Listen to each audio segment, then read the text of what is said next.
여기 딸의 졸업식에 참가하게 된 한국인 남성이 있습니다. 하지만 그는 정당한 허가증과 신분증을 보여줬음에도 불구하고 결국 딸이 보고 있는 앞에서 그대로 억울하게 연행될 위기에 처하고 마는데요. 그런데 그때 이를 지켜보고 있던 군인 제복을 입고 있던 다리 한쪽이 없는 남성이 고함을 질렀고 상황은 완전히 급반전되었다고 합니다. 그렇다면 이들에게는 대체 어떤 일이 있었던 것일까요?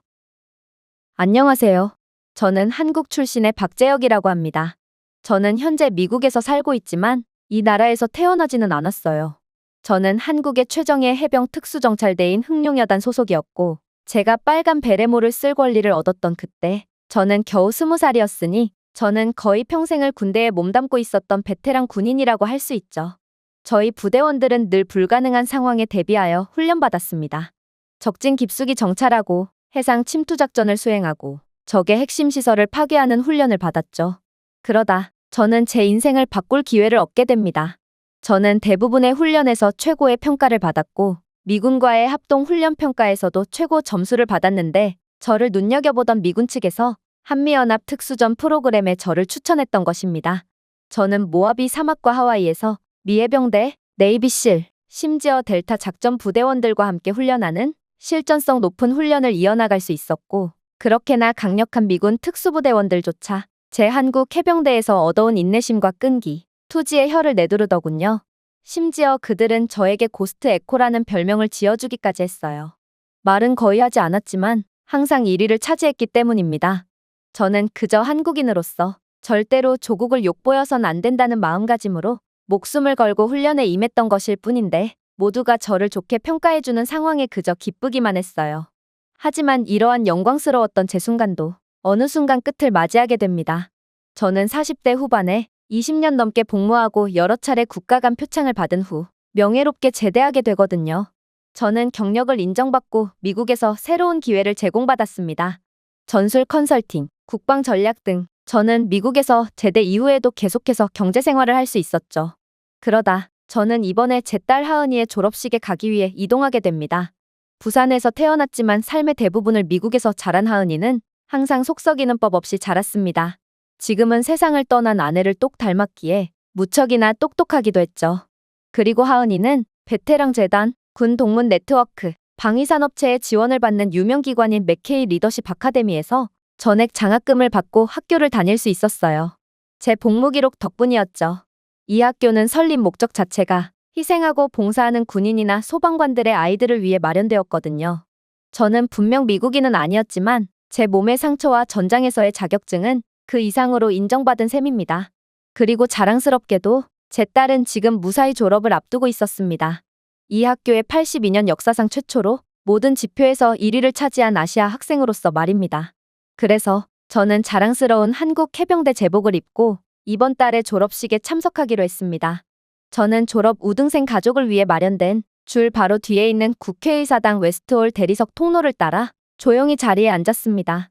학교 설립 취지에 맞게 졸업식은 이 역사적인 회의실 안에서 열리도록 마련되었는데 이는 학생의 부모님이 미국이 인정하는 군사기관이나 여러 공공기관에 헌신했다는 데서 나오는 존경과 인정의 증표였습니다.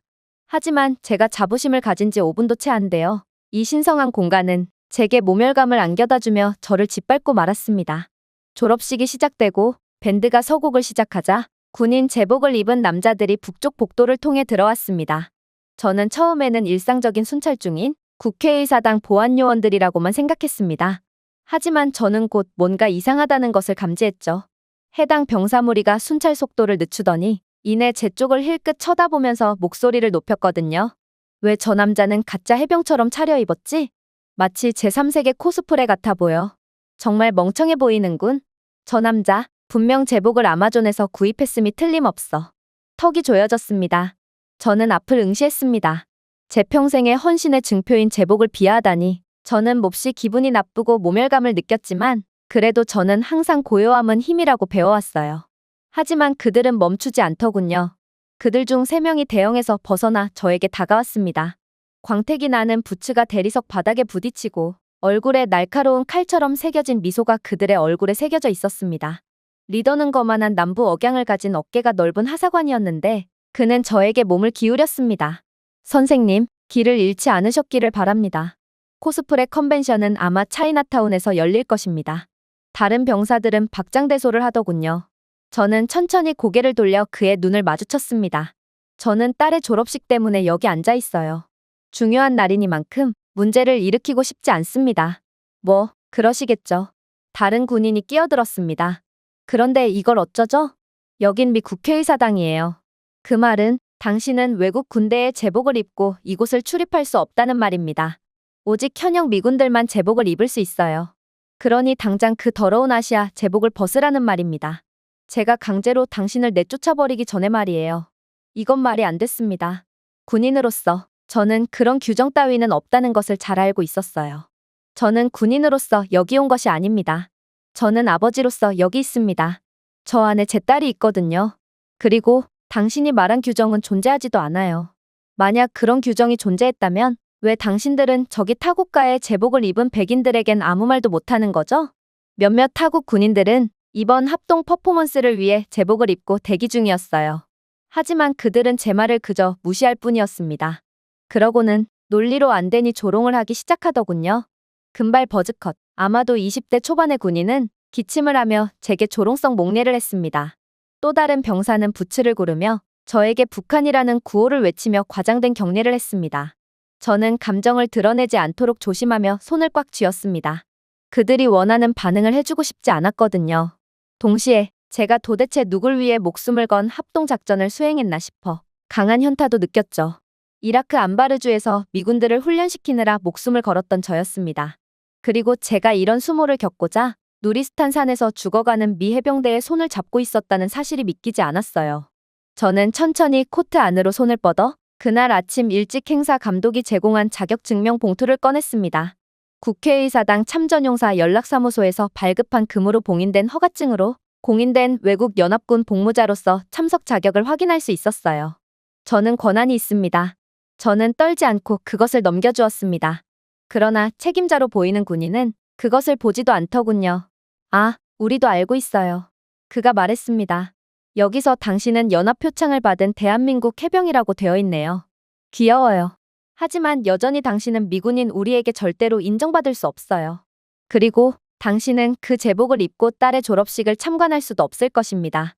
그는 봉투를 그대로 바닥에 내동댕이 쳤습니다. 그러고는 그는 실수인 척하면서 그의 부츠로 봉투를 짓밟아버렸죠. 저는 움직이지 않았습니다. 제 신분증이 발로 밟혔고 제 자부심이었던 한국 제복이 조롱받고 조국의 이름이 더럽혀졌어도 저는 가만히 앉아 있었습니다. 턱은 꽉 조여 있었고 가슴의 열기는 터질 것 같았지만 허리를 곧게 펴며 침착하려 노력했고 무릎 위에 있는 손을 진정시켰습니다. 이건 자존심 때문이 아니었어요.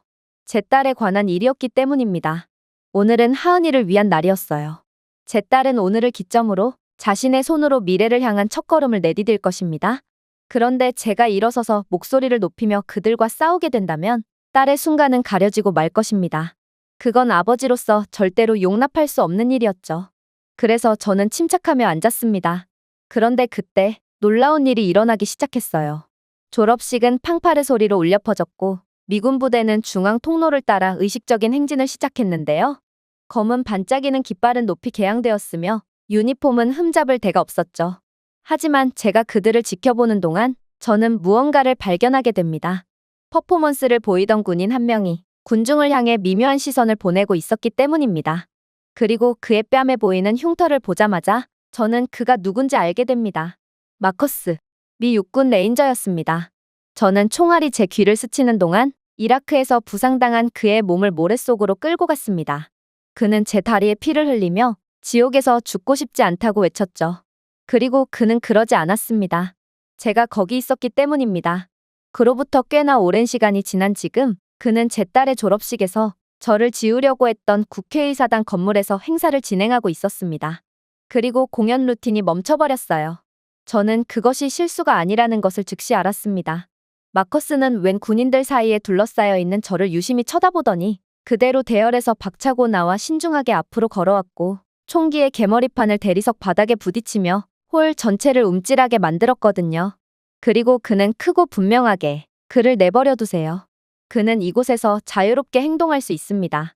라고 선언하더군요. 그의 돌발 행동에 모두가 얼어붙었어요. 퍼포먼스를 벌이던 군인들과 군중들, 심지어 아나운서까지 말을 더듬더군요. 이것은 대본의 일부가 아니었습니다. 마커스는 승인을 기다리지 않았어요. 그는 그저 청중을 향해 안정적이고 천둥 같은 목소리로 외쳤습니다. 이 사람입니다. 그는 저를 똑바로 가리키며 말했습니다. 대한민국 해병대의 박상사입니다. 제가 여기 서 있는 이유는 바로 그 덕분입니다. 그는 알쿠트에서 제 목숨을 구해주었습니다. 그리고 방금 제복을 입은 세 남자가 그를 쓰레기처럼 대하는 것을 보았습니다. 파병 경험도 없는, 명예도 없는 애송이들이 감히 엘리트 군인을 욕보인 것입니다. 관객들은 어안이 벙벙한 침묵에 빠졌습니다. 제복을 입고 저를 괴롭히던 군인들은 더더욱 넋이 나갔죠. 그들은 지금 대체 무슨 일이 일어나고 있는지 전혀 상황 파악을 못하고 있었지만 단 하나, 그들은 건드려선 안 되는 사람을 건드렸고 이젠 혹독한 대가를 치를 때임을 직감하고 얼굴이 새파랗게 질려버렸어요. 이러한 상황 속에서 퍼포먼스를 벌이던 나머지 병사들도 하나둘씩 진영에서 내려왔습니다. 그들 중 몇몇은 제가 아는 녀석들이었어요. 그리고 동시에 날카로운 채찍 소리처럼 분위기가 바뀌었습니다. 총 4명의 남자가 대열에서 이탈해 마커스 옆에 줄을 섰습니다. 한 명은 제82 공수대 휘장을 달고 있더군요. 또 다른 한 명은 실의 은색 삼지창이었습니다. 마지막 사람은 특수부대 전투 의무병의 어두운 녹색 배지를 달고 있었습니다. 그들 모두 가만히 서서 저를 마주보고 있었고 한 명씩 손을 들어 경례를 했습니다. 그리고 이제 졸업식의 모든 사람들은 저희에게 집중했죠. 이번 졸업식에서 책임을 맡은 고위 장교가 달려와 물었습니다. 자네들, 지금 제정신이야? 지금 뭐 하는 짓이야? 왜 준비한 대로 움직이지 않은 거야? 그가 대체 누구길래 경례까지 하는 거지? 마커스는 망설임 없이 대답했습니다. 소령님, 그가 알쿠트 파병에서 용기를 내지 않았다면 우리는 죽었을 겁니다. 여기에 없었을 거라고요. 이라크 알쿠트의 샌드브리지 작전을 기억하십니까? 합동 태스크포스가 호송대 소탕 작전 중 매복 공격을 받았습니다. 우리는 두 건물 사이에 갇혔고 옥상 반란군과의 소규모 교전과 험비를 향한 폭발로 인해 옴짝달싹을 못하게 되었습니다. 폭발로 인해 제 다리에서 피가 나고 있었으며 대퇴동맥 전체가 산산조각 났어요. 저는 걸을 수조차 없었고 그저 비명을 지를 뿐이었죠. 의료진은 이미 죽어 있었고 통신도 막혀 있었기에 우리는 희망이 전혀 없는 상황이었습니다. 그런데 그때 저는 그를 보았습니다. 그는 다시 저를 가리켰습니다. 박상사는 대한민국 해병대에서 연락책으로 배치되었습니다. 그는 희망이 전혀 없는 상태에서도 끝까지 포기하지 않고 맞교전을 했어요. 총알이 그의 방탄조끼를 강타하는 것을 보았지만 그의 의지는 절대로 꺾이지 않았죠. 그는 다른 한 손에는 사이드암을 들고 제 멱살을 잡고 밖으로 끌어냈습니다. 그리고 그렇게 적들은 단 한 명의 사내 때문에 교전을 멈추고 후퇴할 수밖에 없었죠. 마커스의 오른쪽에 있던 군인이 앞으로 나섰습니다. 해리스 중위였어요. 그는 눈에 띄게 감정적으로 변했고 눈에는 눈물까지 고여있더군요. 그는 지옥 속으로 다시 돌아왔어요. 저를 구하기 위해서 말이에요. 해리스가 말했습니다. 저는 의식을 잃었습니다. 그는 저를 업고 다녔어요. 그리고 발이 날아간 크루즈 하사를 구출하기 위해 그 지옥 속으로 다시 한번 들어갔습니다. 박상사는 자신의 벨트를 이용해 크루즈 하사의 다리를 지혈했습니다. 그는 연기와 잔해 속에서 20초 동안 숨을 참았습니다. 저는 그가 불타는 험비에서 부상자들을 끌어내는 것을 지켜보았어요. 어수선했던 졸업식 현장은 완전히 조용해졌어요. 우리가 왜 그를 위해 나섰는지 이제 이해가 가십니까? 그의 명예에 비한다면 이번 행사는 아무것도 아니라고요. 마커스는 군중을 훑어보며 덧붙였습니다. 동양인이라는 이유만으로 무시당했던 저를 그저 지켜만 봤을 뿐인 군중들이었지만 이때만큼은 그들은 완전히 넋이 나간 표정으로 제게 박수를 보내기 시작했어요. 그리고 이전에 저를 조롱했던 보안요원 군인들은 이제 방 가장자리에 얼어붙어 있었습니다. 그들은 더 이상 대담하지 않았어요. 아까의 의기양양했던 모습은 온데간데 없었죠. 그러자 다른 미 해병대 요원이 앞으로 나서서 흰 장갑을 벗고 부드럽게 말했습니다. 박상사는 우리 곁에서 피를 흘렸어요. 우리를 위해서 말입니다. 그는 성조기가 아닌 다른 깃발을 달고 싸웠지만 그는 무조건 영웅 취급을 받아야 할 사람이란 말입니다. 영웅, 메달이나 연설을 통해서가 아니라 제게 목숨을 빚진 사람들의 경외심을 통해서 저는 다시금 영웅이 되었습니다. 마커스는 목소리를 낮추며 거의 경건한 표정으로 저에게 돌아섰습니다. 당신은 아무것도 요구하지 않았어요. 목숨을 걸고 우리를 살려줬음에도 말이죠. 하지만 오늘 드디어 우리에게 기회가 생겼네요. 고맙습니다. 우리는 당신을 영원히 기억할 것입니다. 저는 자리에 앉아 있었지만 그들의 눈을 하나하나 마주쳤습니다. 그날도 기억났어요. 구리 냄새, 목구멍의 먼지, 불의 쇳소리가 떠올랐어요. 평화를 위해 함께 용감하게 싸웠던 얼굴들이 생각났죠. 그리고 그때 저 자신과 조용히 했던 약속이 떠올랐어요. 그들을 모두 집으로 무사히 데려올 수만 있다면 저는 인정받지 않아도 상관없다는 것을 말이에요. 저는 그냥 평화를 원했을 뿐이었거든요. 하지만 때로는 평화가 정의처럼 보이기도 하는 모양이었죠. 그리고 마침내 정의가 일어섰습니다. 책임자인 소령은 납득이 간다는 표정을 지었고 이내 제게 조롱을 했던 병사들에게 몸을 기울였습니다. 누가 이 사람을 무시했나요? 굳이 제가 나설 필요도 없었습니다. 옆에 있던 군중들이 대신 대답을 해주었거든요. 딕스 하사, 그리고 그의 동료들이요. 그들은 한국의 제복을 조롱하고 김치 장군이라고 부르며 그의 자격을 부인했습니다. 소령은 잠시 고민하더니 이내 결심했다는 듯 명령을 내렸습니다. 그래도 아직 정확한 경위가 밝혀지진 않았어. 아직 그들에게 징계를 내리기는 섣불러. 심지어 이 사람은 현역 군인도 아니고 지금은 민간인 신분이잖아. 외국의 민간인 때문에 미군들이 직위해제나 징계를 받는 건 말이 안 돼. 박상사라고 했나요? 우리를 이해해 주시기 바랍니다. 이들이 짓궂긴 했지만 그래도 미국의 국방을 책임져야 할 자랑스러운 아들들입니다. 그의 처분에 모두가 야유를 퍼부었어요. 군중들은 전부 제 편이 되어주며 부끄러운 줄 알라며 야유를 했죠. 마커스도 자신이 목숨을 걸었던 순간들에 대한 회의감이 들었는지 얼굴을 감싸지며 고통스러워했죠. 그때 놀라운 일이 일어났습니다. 멀리서 저희의 대화를 듣고 있던 백인 할아버지가 잠깐만요라고 외쳤거든요. 이 모든 것이 끝나기 전에 말씀드릴 게 있어요. 그는 베트남 전쟁 패치가 달린 황갈색 참전용사 조끼를 입었습니다. 그의 이름표에는 레이먼드 V 쿠퍼 하사라고 적혀 있더군요. 방은 다시 조용해졌지만 이번에는 충격 때문이 아니라 존경심 때문에 조용해졌습니다. 미국은 참전용사를 존경하는 분위기가 존재하거든요. 저는 베트남 전쟁에 참전했습니다. 그는 목소리를 높이며 말했습니다. 한국 군인들이 상륙하는 것을 처음 봤을 때 저는 겨우 22살이었습니다. 대부분의 미군들은 그들의 진짜 모습을 보기 전까지는 이름도 없는 국가에서 온 거지부대라고 생각했죠. 그는 청중을 똑바로 바라보았고 그 다음에는 저를 모욕한 사람들을 바라보았습니다. 저는 대한민국 제국 보병사단을 기억합니다. 백마사단 말입니다.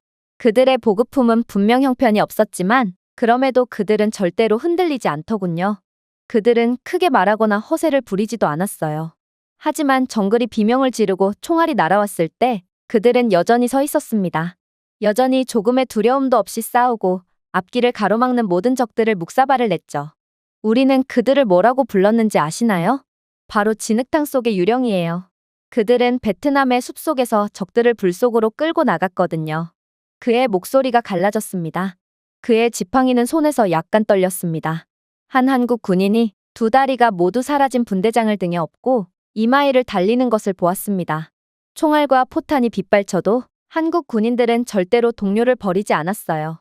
마치 당연한 것처럼 부상자를 업고 날랐죠. 상대가 동맹국 외국 병사라도 상관없었어요. 미국은 전우회를 슬로건처럼 내걸지만 한국인들은 굳이 강조하지 않아도 모두가 전우회를 보이며 기꺼이 동료를 위해 목숨을 바쳤습니다. 그는 이제 눈을 찡그리며 저를 향했습니다. 오늘 저는 68년에 본 것과 같은 얼굴을 한 남자를 조롱하는 젊은 미군들을 보았습니다. 이건 용납해서는 안 될 일입니다. 한국과 미국이 함께 피를 나눈 역사를 생각해보세요. 우리는 절대로 한국인들을 그런 식으로 대해서는 안 됩니다. 이건 미국의 수치이자 불명예스러운 일이거든요. 만약 이번 일을 그대로 넘어간다면 이건 미국의 얼굴에 먹칠을 하는 꼴일 것입니다. 참전용사 할아버지의 눈에는 눈물이 맺혔습니다. 하지만 그 눈물은 고통에서 비롯된 것이 아니었습니다. 충성심에서 비롯된 것이었습니다. 기억에서 비롯된 거였죠. 오래전에 만들어진 정의에서 비롯된 것입니다. 모든 청중은 서 있었습니다. 몇 명으로 시작하여 수십 명이 일어서서 박수를 보냈습니다.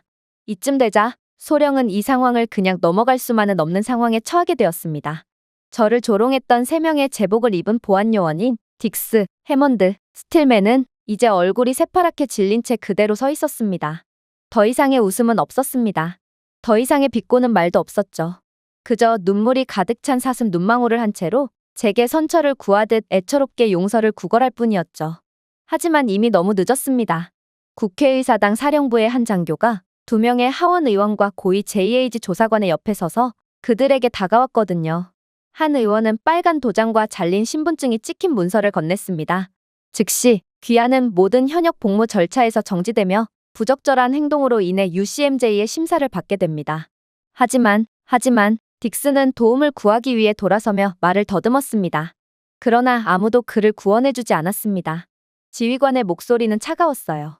당신은 훈장을 받은 연합군 참전용사를 괴롭혔습니다. 허가 상태에 대해 거짓말을 했습니다. 당신은 우리 군복 옆에서 피투성이가 된 군복을 격하했습니다. 영상은 이미 온라인에 올라와 있습니다. 당신은 이 건물, 동료 군인들, 그리고 조국의 불명예를 안겨주었습니다. 의원들이 앞으로 나섰습니다. 스틸먼은 뒷걸음질을 치려고 했습니다. 제발요. 진심이 아니었어요. 하지만 군중은 듣지 않았습니다. 야유 소리가 들리기 시작했습니다. 한 학생이 저 사람이 신분증을 발로 찼어요. 라고 외쳤습니다. 다른 누군가가 사과하세요. 영웅을 조롱했어요. 라고 외쳤습니다. 상황이 바뀌었습니다. 관중들은 지금 보고만 있는 것이 아니라 판단하고 있었습니다. 그러고 나서 그 일이 일어났어요. 한때는 건방지고 한때는 잔인했던 딕스가 무릎을 꿇었습니다. 죄송합니다, 선생님. 그는 목소리를 떨며 눈을 부릅뜨며 말했습니다. 당신이 누구인지 몰랐어요. 제 옆에 서 있던 마커스는 망설이지 않았습니다. 그게 바로 요점이에요. 그가 갑자기 말했습니다. 그가 누구인지 알 필요는 없었어요. 당신은 인종을 보고 사람을 판단했고 그건 정말 잘못된 행동이에요. 그가 누구든 당신은 미국 군인의 제복을 입은 이상 어차피 그를 존중했어야 했어요. 또 다른 학생은 한국 군인들은 전설이다. 당신은 잘못된 사람을 건드렸어요. 라고 외쳤습니다. 조사관들은 폭력적이지 않고 단호하게 그들을 제압하고 청중이 침묵 속에서 지켜보는 가운데 그들을 호위했습니다. 아무도 웃지 않았습니다. 아무도 그들을 불쌍히 여기지 않았어요. 분노가 아니라 진실, 명예, 기억에 의해 정의가 실현되었습니다. 베트남전 참전용사인 할아버지는 다른 베테랑의 도움을 받아 자리로 돌아왔습니다. 앉기 전에 그는 다시 한번 저를 돌아보았습니다. 우리는 당신의 용기를 절대 잊지 않을 것입니다. 저는 눈을 지그시 감고 고개를 끄덕였습니다. 기억해 주셔서 감사합니다. 그렇게 제 명예는 다시 회복되었습니다. 제 이름, 제 조국의 깃발, 제 침묵에 침을 뱉었던 남자들은 복수가 아니라 진실을 통해 굴욕을 당했습니다. 그리고 그들의 부츠의 마지막 울림이 국회의사당에서 사라지자 의식은 다시 시작되었습니다. 하지만 뭔가 달라졌습니다. 공기 자체가 다르게 느껴졌습니다. 더 무겁고 경건했습니다. 아나운서의 목소리가 마이크로 돌아왔어요. 이 시점에서 우리는 퍼포먼스를 더 특별하게 재개하기로 했습니다. 그 후 드럼이 나왔습니다. 그들은 완벽한 동시성, 소총을 들고 무대가 아닌 관객을 향해 움직였습니다. 저를 향해 말이죠. 이제 중앙에 선 마커스는 첫 번째 프로그램에서는 볼 수 없었던 의전 깃발을 들고 있었습니다. 중앙에 대담한 태극 문양이 새겨진 흰색의 대한민국 국기로 완벽하게 꿰매어 절대 경건하게 들고 있었습니다. 그의 옆에는 또 다른 군인이 성조기를 들고 있었습니다. 두 깃발이 동시에 들어 올려졌다가 나란히 군중 앞에서 넘어졌다가 마침내 완전히 펼쳐지며 함께 손을 흔들었습니다. 그러자 아나운서의 목소리가 돌아왔습니다. 동맹 참전용사들을 기리기 위해, 그리고 대한민국 해병정찰단 박재혁 상사를 기리기 위해 이 헌사는 여러분과 대한민국을 위한 것입니다. 헐떡이는 소리가 군중을 휩쓸었습니다. 밴드는 프로그램의 이전에 나열되지 않은 새로운 메들리를 시작했습니다. 미국 국가로 시작한 후 모든 군악대가 연주하는 엄숙하고 자랑스러운 대한민국 애국가의 음표로 매끄럽게 전환되었습니다. 위에는 거대한 화면이 흑백 영상으로 표시되었습니다. 베트남 전쟁 당시 논을 행진하던 한국 해병대원들, 소말리아에서 인질을 구출하는 한국 특수부대, 남수단에서의 평화유지 작전, 또한 한국 군인들이 눈, 정글, 사막에서 미군과 어깨를 맞대고 훈련하는 컬러 영상이었습니다. 그리고 마지막에는 화면은 퍼포먼스를 지켜보고 있는 제 실시간 영상이 송출되었습니다. 저는 여전히 앉아 있었고 두 손을 꼭 잡고 턱을 괴고 있었습니다. 하지만 제 눈은 이미 타오르기 시작했습니다. 그리고 천둥 소리가 공중을 갈라놓았습니다. 천장 창문이 열렸습니다. 기계적인 윙윙거리는 소리와 함께 뒤로 미끄러지는 접이식 패널들. 멀리 국회의사당 너머 하늘에는 세대의 전투기가 완벽한 V자 형태로 나타났습니다. 미국에서 전투기 에어쇼는 통상적으로 졸업식 등의 행사에서 자주 볼 수 있기에 그렇게 놀랄 장면도 아니었어요. 하지만 이번 에어쇼는 매우 특별했죠. 세대의 F-22 랩터가 흑요석처럼 햇빛을 반사했습니다. 그리고 제트기들은 한번 높은 편대로 지나갔다가 다시 돌아와 천천히 날아다니며 빨간색, 파란색, 흰색 연기로 하늘을 태극기 색으로 물들이더군요. 그리고 전 세계에 방송될 각본 없는 순간 전투기는 왼쪽으로 기울어지며 날개를 내리고 관중들에게 격려를 건넸습니다. 연사가 다시 소리쳤습니다. 다른 사람을 보호하기 위해 먼 땅에서 오셨지만 결코 칭찬을 구하지 않으신 분들께 오늘 우리는 기억합니다. 오늘 우리는 한국의 아들들에게 경의를 표합니다. 말을 할 수 없었습니다. 숨을 쉴 수가 없었습니다. 저는 그저 움직이지 않고 불가능한 것처럼 보이는 일을 넋을 놓고 보며 앉아있을 뿐이었어요. 현장은 박수 소리와 환호 소리, 기립 박수 소리 등으로 난리가 났어요. 사람들은 더 이상 제트기를 보지 않았습니다. 그들은 저를 바라보고 있었습니다. 그리고 감정의 흐릿함 속에서 저는 마침내 그녀를 찾았습니다. 제 딸 하은이었어요. 제 딸은 졸업식 가운을 입고 무대에서 내려왔고 가슴에 손을 얹고 눈물을 흘리며 서 있었습니다. 딸은 아무 말도 하지 않았어요. 딸은 그저 사랑과 존경, 그리고 자부심으로 가득한 표정으로 저를 바라보고 있었고 저와 딸 사이의 그 순간은 어떤 연설이나 의식보다도 오래 지속되었습니다. 제트기의 마지막 굉음이 사라지고 박수 소리가 어안이 벙벙한 침묵으로 가라앉은 후 군중은 천천히 흩어지기 시작했습니다. 여전히 많은 사람들이 어깨 너머로 저를 바라보고 있었습니다. 하지만 저는 더 이상 그들의 소리를 듣지 못했습니다. 딸만 보였죠. 딸은 졸업복을 입고 무대 계단을 내려오면서 수년간의 땀과 침묵 속에서 얻은 졸업 증서를 여전히 들고 있었어요. 예전에는 아빠가 다른 아빠들과 더 비슷했으면 좋겠다고 생각했어요. 라고 딸은 말했습니다. 이사를 자주 다닐 필요가 없던 사람들, 더 크게 웃었던 사람들, 청바지와 티셔츠를 입고 학교 모임에 온 사람들 말이에요. 아빠는 늘 군대가 먼저였죠. 하지만 오늘 그 깃발을 보고 창가를 들었을 때 제트기가 머리 위로 날아가고 관중들이 모두 아빠를 응원했을 때 저는 단순히 아빠의 딸이라는 자부심을 느낀 것이 아니었어요. 저는 한국인이라는 사실이 자랑스러웠어요. 저는 딸의 어깨에 손을 얹고 평정심을 유지하려고 했지만 딸이 먼저 손을 뻗었습니다. 딸은 제 팔을 감싸고 꽉 잡고 마치 제가 너무 조용해서 설명할 수 없었던 모든 것을 이제야 이해한 것처럼 저를 안아주었습니다. 아빠는 저를 위해 기꺼이 굴욕을 참았어요. 딸이 속삭였습니다. 그리고 그 대가로 세상은 마침내 아빠가 누구인지 보았죠. 저는 눈물을 삼켰어요. 그냥 내가 빛나길 바랐을 뿐이야. 졸업식에서만큼은 말이지. 그때 저희 뒤에서 한 목소리가 울려 퍼졌습니다. 딸을 참 잘 키운 것 같네요, 상사님. 저는 돌아섰습니다. 퍼포먼스를 마친 그들이 저를 기다리고 있었습니다. 마커스, 해리스, 크루즈. 저는 그들을 향해 걸어갔습니다. 가까이 다가갈수록 그들은 본능적으로 자신의 과거를 한 조각이라도 경례하듯 똑바로 서 있었습니다. 마커스가 먼저 나섰습니다. 저는 알쿠트의 능선을 아직도 기억합니다. 당신은 갈비뼈 절반이 부러진 상태에서 저를 끌고 갔어요. 그럼에도 아무에게도 말하지 않았죠. 마치 당연한 일을 한 것처럼 행동했어요. 마커스, 너였어도 내게 똑같이 했을 거야. 라고 제가 말했습니다. 아니요. 그가 웃으며 대답했습니다. 저는 살아남지 못했을 거예요. 솔직히, 저는 당신만큼 강인하고 용맹하진 못하거든요. 저희는 악수를 했지만 해리스는 저희 둘을 포옹으로 끌어안았습니다. 당신이 군대에서 제대한 이후 다시는 당신을 볼 수 없을 줄 알았어요. 라고 그는 말했습니다. 하지만 오늘은 우리가 당신을 잃지 않았다는 것을 깨달았어요. 당신은 조용하지만 치명적이고 10걸음 앞서 있는 그때와 여전히 똑같은 사람이었어요. 저는 그들 각각을 바라보았습니다. 옆에서 싸웠고 피를 흘리며 구했고 죽을 뻔했던 남자들이었습니다. 이제 그들은 미군이 아니라 가족으로 함께 서 있었습니다.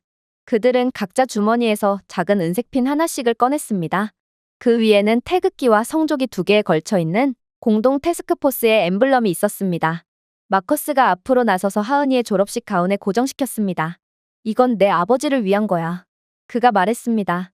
하지만 그는 내가 그걸 가지고 있기를 원할 거야.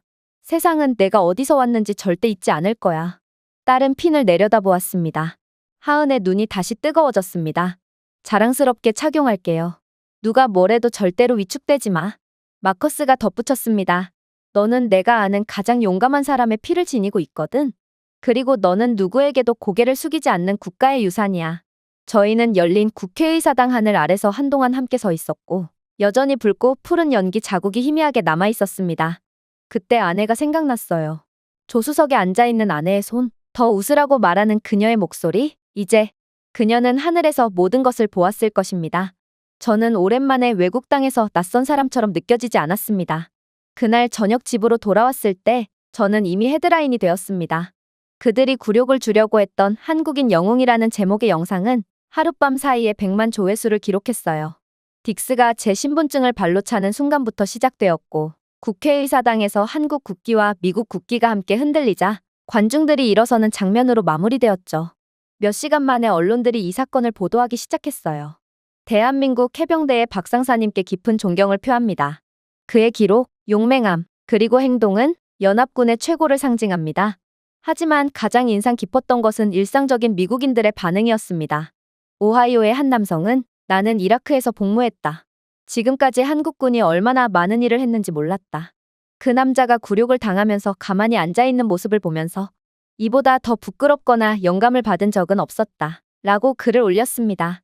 샌디에이고의 한 소녀는 제 피에 반은 한국인입니다. 예전에는 한국인 아빠를 학교에 데려오는 것이 부끄러웠어요. 이제는 매일 태극기 핀을 달고 있어요. 라고 썼더군요. 정말로 제 딸이 초등학생 때까지만 해도 어쩌면 한국은 밝히기 부끄러운 나라였을지도 모릅니다. 하지만 지금은 자부심의 상징이 되어 모든 사람들이 한국을 인정하고 한국인들 스스로도 자신의 조국을 자랑스럽게 생각하고 있죠. 정말 자랑스러운 상황이 아닐 수 없었습니다. 물론 이렇게 상황이 커진 이상 저에 대한 차별을 가했던 3명의 미군들도 강력한 중징계를 피할 수가 없게 되었습니다. 딕스, 해먼드, 스틸먼이라는 3명의 보안 요원은 각각 제133조에 따라 법정에서 군법에 의거하여 처벌을 받았습니다. 군인으로서 품위를 지키지 못한 행동과 제92조의 직무유기로 인해 처벌을 받았죠. 주동자인 딕스는 판결 후 몇 시간 만에 불명예 제대에 서명해야만 했습니다. 그는 계급과 혜택을 박탈당했을 뿐만 아니라 연금도 사라졌죠. 연방 또는 군사시설에 대한 그의 접근은 즉각 취소되었습니다. 해먼드와 스틸먼은 다시는 정부나 군사안보 분야에서 일하지 못하도록 금지되었습니다. 그들의 얼굴은 21세기 편견에 관련한 주의 사례로 군 윤리 워크숍 곳곳에 도배되었어요. 판결 다음 날 마커스가 저에게 전화를 걸더군요. 그들은 관용을 베풀어달라고 애원했습니다. 라고 그는 말했습니다. 그들은 당신이 누구인지 몰랐다고 했어요. 저는 그들에게 그래서 당신이 실패한 거예요 라고 말했죠.